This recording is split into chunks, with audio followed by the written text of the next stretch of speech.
트럼프 미국 대통령과는 공식 만찬을 비롯해서 여러 계기에 만나 허심탄회하고 매우 깊이 있는 대화를 나눌 수 있었습니다.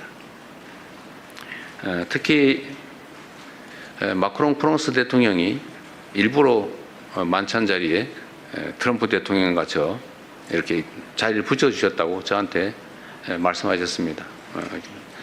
얘기할 거리가 많을 것 같아서 일부러 그랬다고 저한테 생색도 내셨는데 이 자리를 빌어 감사드립니다. 실제로 아주 오랜 시간 한반도 문제를 포함해서 한미 관계에 대해서 깊이 있는 또 서로 이해를 깊이 하는 그런 논의가 가능했습니다. 저는 트럼프 대통령의 중동 지역 내 평화 정착과 이란 핵 문제 해결을 위한 노력에 지지를 표명했고 한반도의 긴장 완화와 지속 가능한 평화 정착을 위해 역할을 해 주실 것도 다시 한번 당부드렸습니다. 트럼프 대통령 역시 한반도 문제에 깊은 관심을 갖고 있음을 재차 확인해 주었습니다. 특히 한반도 평화가 동북아시아는 물론 세계 평화와 안정에도 중요한 의미를 갖는다는 데 공감하고 앞으로도 관련 사안에 대한 긴밀한 소통 또 건설적인 기여를 함께 모색해 나가기로 했습니다. 마지막으로 해외 동포 여러분들과 함께한 시간에 대해서 짧게 말씀드리겠습니다. 먼저 벨기에에서는 한국 해외 입양 동포분들이 매우 많기 때문에 그분들로부터 오랜 시간 가슴에 품고 살아오신 여러 이야기를 들을 수 있었습니다. 타국에서 겪어야 했던 외로움, 또 입양에 따른 정체성에 대한 고민, 또 친생 가족을 찾고자 하는 간절한 바람과 노력을 접하면서 대한민국 대통령으로서 참으로 만감이 교차하고 많은 책임감을 느꼈습니다. 입양 동포 여러분의 현안을 더욱 세심하게 살펴야 되겠다는 다짐을 했습니다. 약 20만 명에 가까운 우리의 아이들이 어려운 시기 여러 가지 경로를 거쳐 해외에 입양됐는데 그 입양 과정은 물론이고 그 후 해외 성장 과정 그리고 현재 해외 생활에서 많은 애환들이 있었습니다. 앞으로 더 실질적인 입양 동포 지원 방안을 마련해 나가야겠다는 다짐을 했고 또 그 말씀을 그분들에게 전했습니다. 재외동포청을 비롯한 외교부 등에 필요한 조치를 검토하도록 지시했습니다. 존경하는 국민 여러분 그리고 언론인 여러분, 정부 출범 2년차를 맞는 지금은 대한민국의 대전환과 대도약을 본격적으로 이끌어내야 할 매우 중요한 시기입니다. 변화하는 국제 질서 속에서 국익을 최우선에 두는 실용 외교를 적극 추진하고 경제, 안보, 기술, 문화를 비롯한 전 분야에서 대한민국의 새로운 성장 동력을 확보해 나가도록 하겠습니다. 아울러 놀라울 정도로 우리가 모르는 사이에 높아진 우리 대한민국의 국력과 국제적 위상에 걸맞게 국제사회의 평화와 번영, 연대와 협력을 위해 더 큰 책임과 역할을 다해야 될 것 같습니다. 이번 순방을 통해 세계 각국의 지도자들과 폭넓게 소통하며 국익을 위한 의미 있는 성과를 나름 많이 만들어냈습니다.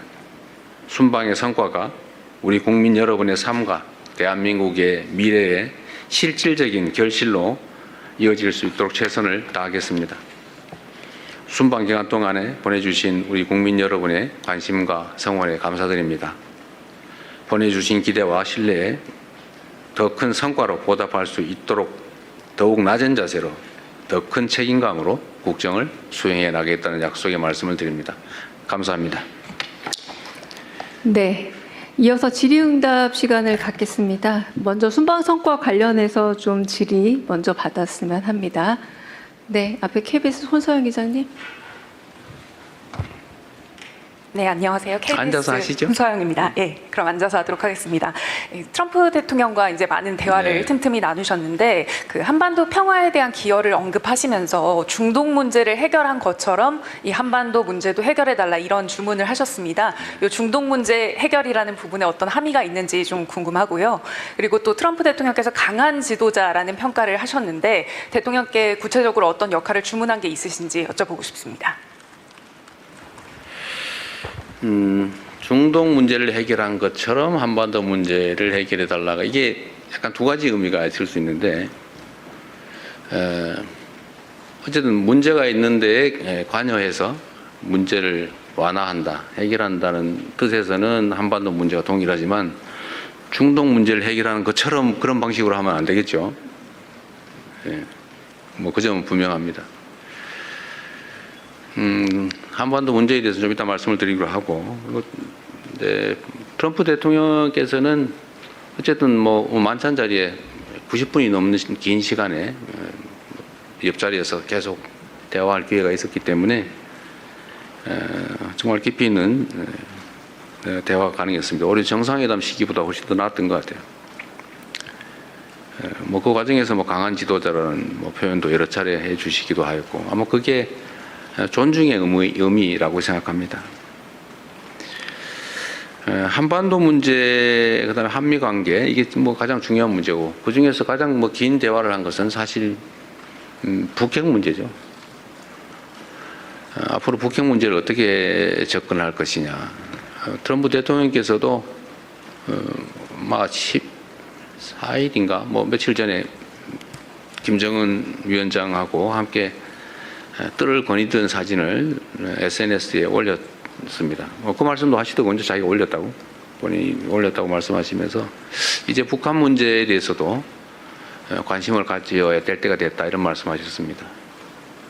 그리고 제가 공동 사진 촬영을 하기 위해서 처음 만났는데 그 자리에서도 먼저 그 북한 문제 어떻게 돼가요? 이렇게 미리 물어보셔서 갑자기 좀 사진 촬영 시간에 북한과 한반도 문제를 잠깐 얘기하게 됐습니다. 그래서 뭐 얘기가 아주 자연스럽게 이어졌는데요.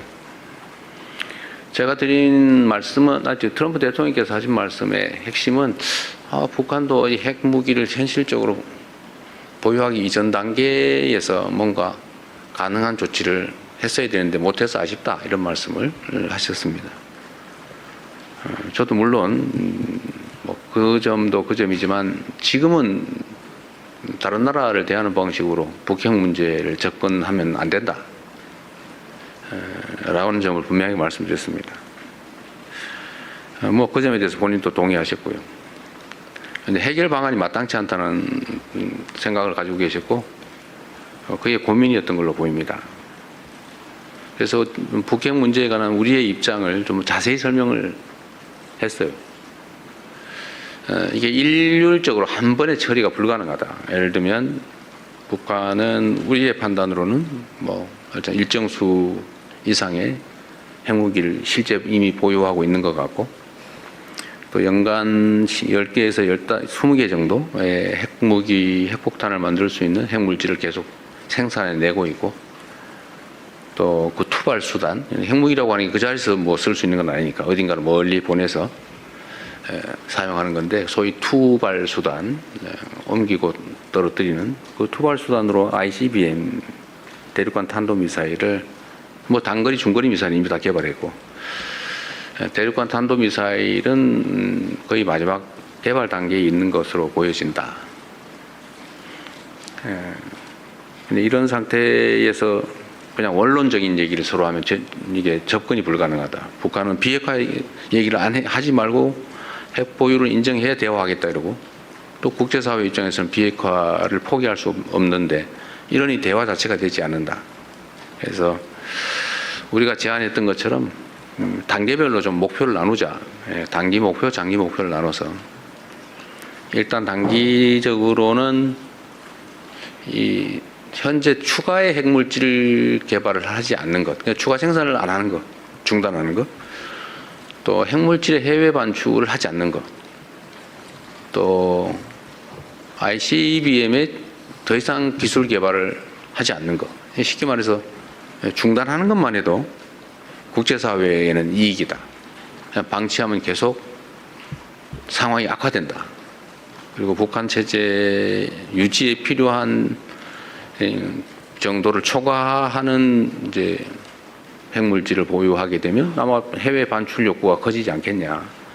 그게 매우 실질적 위험한 상황이 아니겠냐. 뭐 이 점에 대해서 또 동의했습니다. 그래서 그런 상황을 더 이상 진척되지 않도록 중단시키는 걸 단기적인 목표로 일단 하고, 그렇다고 비핵화를 포기하지 말되 지금 당장이 아니라 일단 단계적으로 단기, 중기, 장기로 가자. 일단 중단하고 멈추고 또 안정이 되면 감축을 하든지 좀 하고, 그 다음 단계로는 서로 신뢰가 쌓이고 체제가 안전이 보장이 됐다고 하면 그 핵무기 유지 관리 비용이 엄청나게 들기 때문에 체제 위협이 더 없다고 판단되는 상황을 서로 만들어서 이제 비핵화를 향해 가면 되지 않냐. 이 장기 목표로 삼자. 그래서 이 두 가지를 약간 나눠서 단계적으로 접근하는 게 현실적이지 않나, 이런 설명을 좀 긴 시간 드렸어요. 그것도 뭐 하나의 방법일 수 있겠다 해서 충분히 고민해 보겠다, 이런 말씀을 하셨습니다. 어쨌든 한반도의 핵 문제를 포함한 평화와 안정의 문제는 우리의 생존이 걸린 문제이기 때문에, 어쨌든 제가 전에 한반도의 핵 관련된 한반도 정책으로 제시했던 단기, 중기, 장기로 나눠서 접근하는 문제에 대해서는 필요한 만큼 충분히 말씀을 드려서 이해했다고 생각됩니다. 뭐 그리고 그 외에도 뭐 이런저런 얘기들이 많이 있었는데 오늘 이제 답은 여기까지 하겠습니다.